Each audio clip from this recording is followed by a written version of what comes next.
Olá, boa tarde. Uma pergunta para vocês. Eu sou capaz de fazer uma audiência de instrução e julgamento em ação declaratória de união estável com pensão por morte? Será que vocês sabem me responder isso? Será que você é capaz de fazer? Não sou capaz? Gente, sim. Nós somos capazes e você sim é capaz de fazer. Vou trazer para vocês algumas dicas rápidas, mas vou começar com uma história muito bacana. Eu sou advogada na área previdenciária há muitos anos e vou dizer para você uma coisa. Há muito tempo atrás, uma senhora me procurou e ela tinha Alzheimer. Quem me procurou foi a irmã dela, era portadora de Alzheimer. E ela viveu com o senhor há mais de 20 anos. Ela vivia com ele há mais de 20 anos, ela tinha Alzheimer e ele cuidava dela. Só que eles não casaram, eles viviam em união estável por mais de 20 anos e ele tinha uma separação de fato lá no Rio de Janeiro. E ele foi visitar os filhos e quando chegou lá acabou morrendo. Ele era funcionário da Marinha e ele chegou a falecer lá. É claro que a esposa, até então esposa, porque era uma separação de fato, não uma separação de direitos. E o filho pegou, juntou toda a documentação, jogou no INSS e pegou a pensão por morte para a mãe. Nada de errado com isso, né? Só que do lado de cá a coisa ficou diferente. E aí ela precisava de realizar essa pensão por morte. Aí a irmã que passou a cuidar dela, porque com a morte dele ela passou a cuidar dela. E nós entramos com a ação de união estável para requerer a pensão por morte, que já estava sendo recebida lá pela esposa de direito, com separação de fato. Tudo bem. Eu conversei, o que orienta você que vai fazer uma audiência de instrução e julgamento nesse caso, para uma união estável, para declarar, para conseguir o reconhecimento dessa união, para no final conseguir a sua pensão por morte, passar a ter direito à pensão por morte.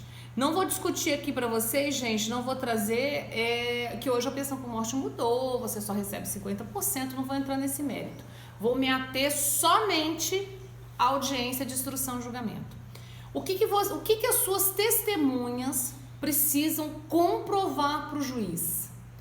O que elas precisam trazer para esse juiz? Detalhes. Você precisa, porque você já tem a prova material. O que você tem? Comprovante de residência, você tem tudo isso.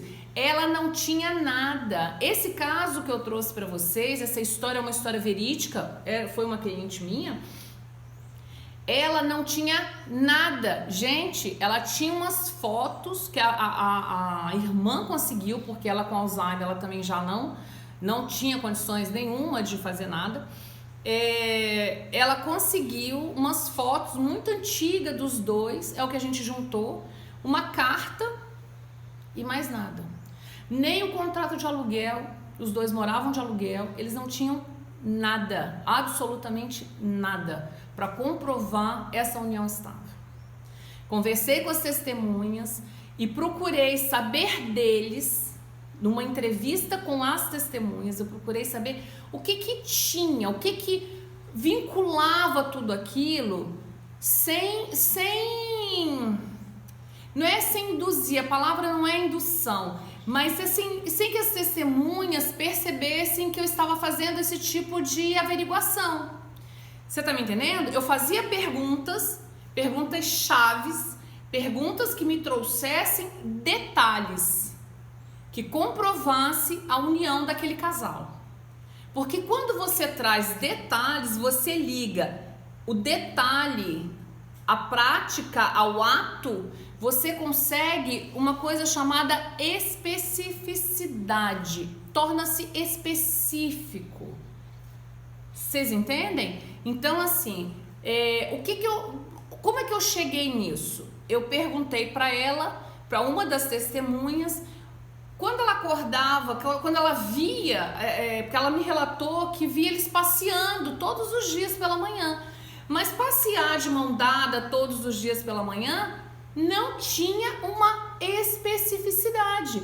Eu dizer, eu via os dois caminhando todo dia pela manhã. Tudo bem? Não tem nada. Mas aí o que me chamou a atenção e que pra mim foi primordial para eu ganhar ação? Ela falou pra mim assim, eu falei, mas eles não tinham nenhum animal? Aí ela falou assim, sim, eles tinham um cachorro.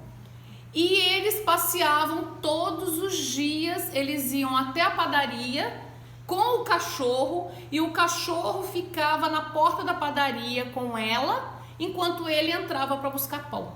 Acabou. Era o que eu precisava. E aí é claro que eu peguei outros detalhes e juntei com esse que foi um detalhe principal. Não teve para ninguém, tá? Ganhamos ação, a senhora lá do Rio de Janeiro perdeu, o INSS pagou o retroativo desde a data do óbito dele, né? Pagou e ela continuou recebendo ali, a irmã dela, né? Continuou recebendo, porque ela tinha curatela dela, vocês sabem que tem que ter. Então continuou recebendo, ela era responsável, passou a ser responsável por ela com a morte do marido entre aspas, do companheiro. E nós ganhamos a ação. Então, o que eu tenho para dizer para vocês quando vocês vão a uma audiência de instrução e julgamento com o objetivo de declarar a união estável e, consequentemente, conseguir a pensão por morte? É isso que eu digo para vocês. Procure a especificidade de cada caso. Converse com a pessoa, com a sua cliente, converse com as testemunhas da sua cliente e procure pegar essa... É um detalhe, gente, mas é um detalhe que você mata a ação. Então, esses são os requisitos básicos para você conseguir ter êxito numa audiência de instrução e julgamento com esse tópico. Então, gente, você é capaz de fazer uma audiência de instrução e julgamento em ação declaratória de união estável com o objetivo de pensão por morte, tudo bem? Com êxito, tenho certeza. Ótima tarde.